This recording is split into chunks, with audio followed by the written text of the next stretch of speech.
Service and State College, Pennsylvania has issued a severe thunderstorm warning for southeastern Midland County in central Pennsylvania, Lebanon County in south central Pennsylvania, until 5:15 p.m. At 4:10 p.m., severe thunderstorms were located along a line extending from near Strausstown to near Fredericksburg to Cleona, moving northeast at 30 miles per hour. Hazard, 60 miles per hour wind gusts. Source, radar indicated. Impact, expects damage to trees, roofs, and siding. Locations impacted include Lebanon, Anvil, Cornwall, Myerstown, Orwigsburg, Pleasant Hill, Sand Hill, Newmanstown, Lebanon South, Cleona, Avon, Richland, Fredericksburg, Schaeferstown, Quinton, Timber Hills, Mount Gretna Heights, McKeansburg, Lawn, and Lickdale.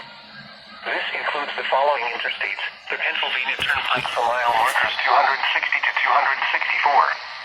Interstate 78 from mile markers 1 to 8. For your protection, move to an interior room on the lowest floor of a building. Repeating, a severe thunderstorm warning has been issued until 5:15 p.m. for the following counties: Lebanon and Schuylkill.